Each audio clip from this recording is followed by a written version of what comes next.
자, 역학적 에너지와 열 에너지. 우리 아까 이 얘기했던 거 기억나? 잠깐 선생님이 다른 예를 들었었는데 이렇게 수평면에 벽에다가 용수철을 설치를 하고 여기 물체 M을 지행을 가지고 있는 물체를 갖다 손을 딱 놓으니까 처음에 무슨 에너지를 가지고 있다 그랬죠? 탄성력에 의한 포텐셜 에너지를 가진다 그랬어. 맞습니까? 얘를 밀어내니까 얘는 무슨 에너지로 전환이 되지? 운동 에너지로 전환이 된다 그랬습니다. 그래서 얘가 쭉 가다가 이만큼 올라가서 간다 그랬어. 맞아? 그러면 이놈의 에너지가 다시 또 뭐로 전환이 되는 거야? 중력에 의한 포텐셜 에너지로 전환이 돼야 안 돼? 되겠죠? 그지? 근데 이 바닥면에 뭘 가지고 있다 그랬죠? 아까? 마찰을 가지고 있으면 여기서 무엇이 발생을 해? 일이 발생을 하는 거지. 그래서 이 마찰에 의해서 이건 누가 누구한테 일을 하는 거야?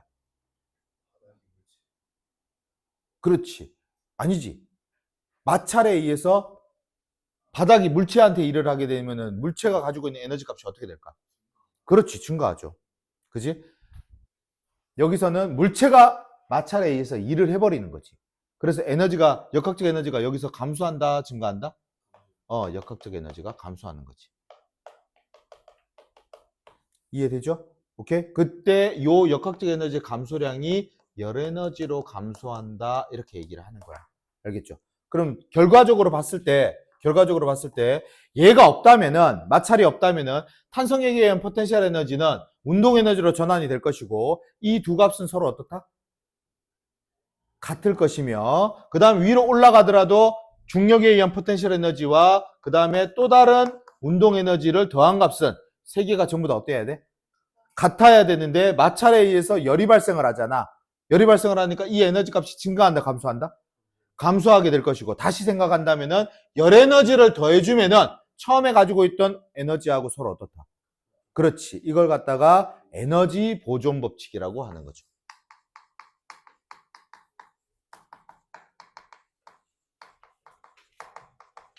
에너지 보존 법칙이라고 하는 거야.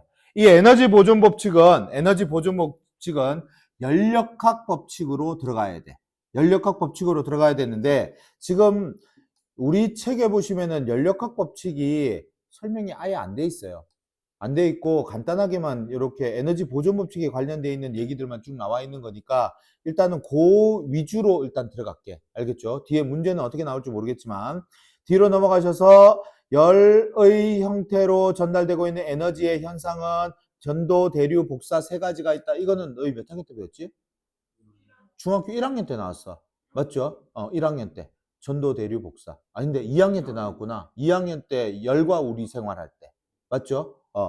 고체 상태에서는 전도, 그 다음에 액체나 기체 상태에서는 대류, 그 다음에 다른 물질의 도움을 받지 않고 열이 직접 이동하는 방법을 뭐라 그런다? 복사라고 얘기를 한다. 그리고 물질의 상태 해가지고 나오는 거는 중학교 몇 학년 때 배웠죠? 1학년 때 나왔던 거. 이건 따로 설명 안 해도 되겠지, 얘들아?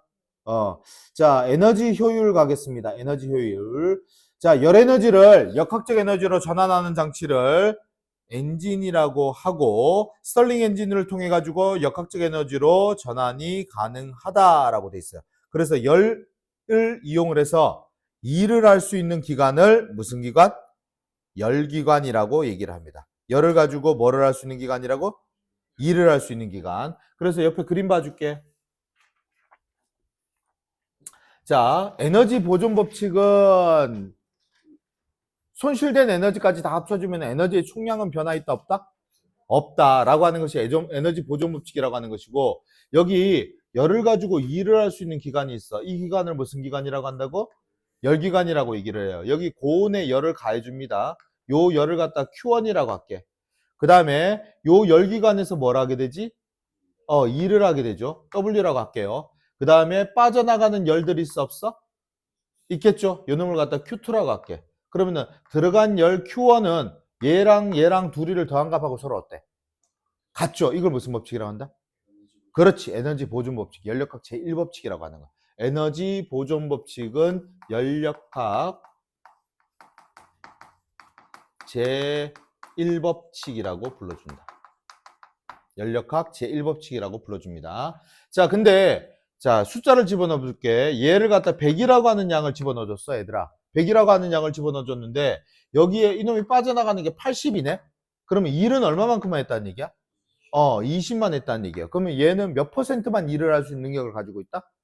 20%. 이걸 뭐라 그러냐면은 에너지 효율이라고 불러주는 거야.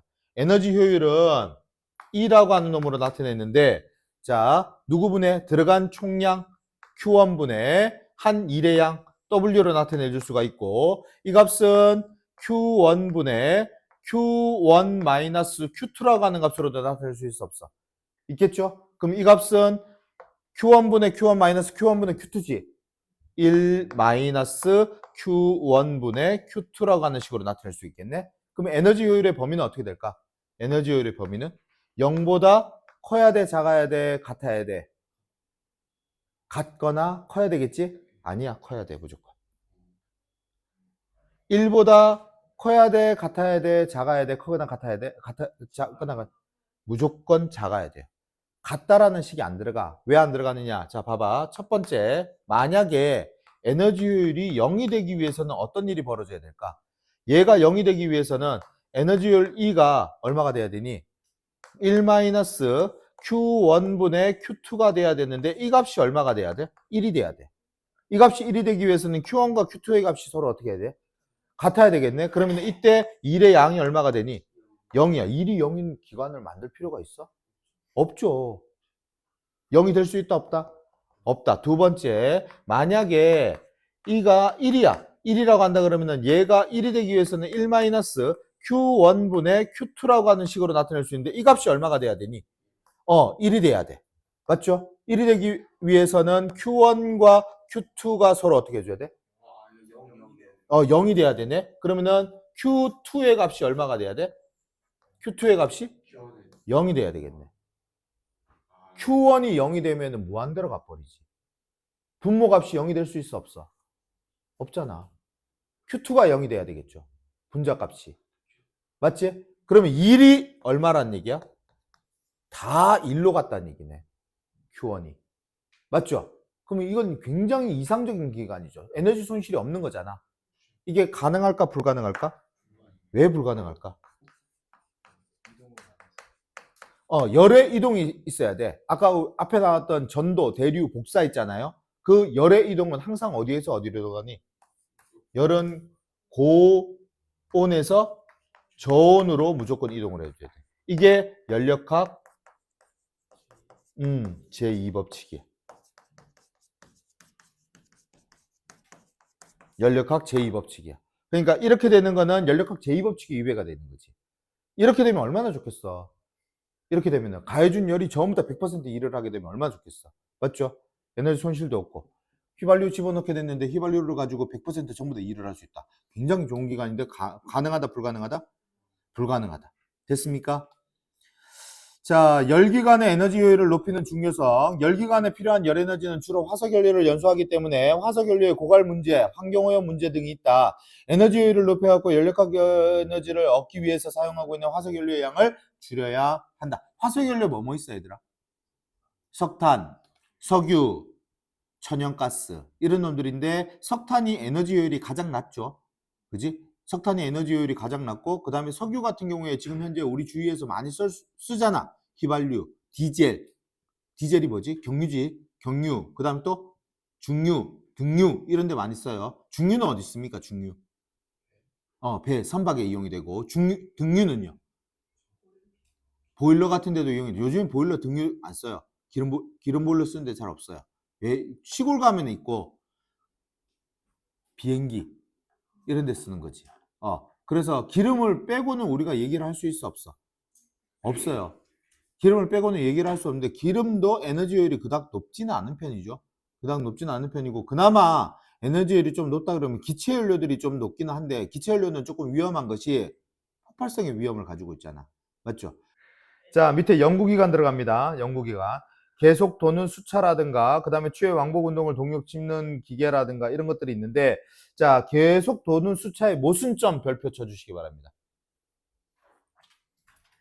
만약에 역학적 에너지가 손실이 일어나지 않는다면 이거 가능할 거야. 이론상에서는. 맞죠? 맞아요? 가능할 것인데, 이 뭐냐면은, 봐봐. 여기서 수차가 떨어지면서 이 수차를 돌리는 거지. 돌리면서 밑에 있는 그, 뭐라 그러지, 이거? 스크류 같은 것이 물을 담아가지고 위로 다시 올리는 거야. 얘가. 그럼 얘가 돌리면서 물을 다시 올리고, 얘가 돌리면서 물을 올리고, 그러면 계속 끊임없이 돌아, 안 돌아? 돌죠. 가능하지. 근데 얘가 가지고 있던 에너지가 이쪽으로 갔을 때 완전히 100% 전환이 된다면은 계속 돌겠죠. 계속 손실이 생겨, 안 생겨? 생기겠죠. 그래서 역학적 에너지 보존이 일어나지 않기 때문입니다. 되겠습니까? 두 번째 것도 마찬가지로 여기서 에너지 공급이 일어나지 않는다면은 뭐 이동은 계속 일어나지 않을 것이다. 이런 게 비슷한 게 뭐냐면은 두 번째 거하고 비슷한 게 뭐냐면은 상상을 이렇게 해봐. 자동차를 타고 난 다음에 본네트 위에도 손을 올리면은 따뜻해, 안 따뜻해? 뜨거운 열이 발생을 하죠. 그 열을 갖다가 바깥으로 버리지 말고 우리가 모으자는 얘기지. 그걸 모아가지고 자동차를 굴리는 데 쓰자. 그러면 첫 번째 휘발유를 넣어주고 난 다음에 손실되는 열이 없으니까 계속해서 영구적으로 자동차는 굴릴 수 있어, 없어? 그렇지. 이론상으로는 가능한데 그게 가능해, 불가능해? 그렇지. 손실된 열 에너지는 다시 역학적 에너지로 전환이 가능하다, 불가능하다? 가능은 한데 100%는 불가능하다. 뭔 말인지 알겠죠? 자, 그런 것들 봐주시면 돼요. 여기는 크게 어려운 거 없어요. 맞죠?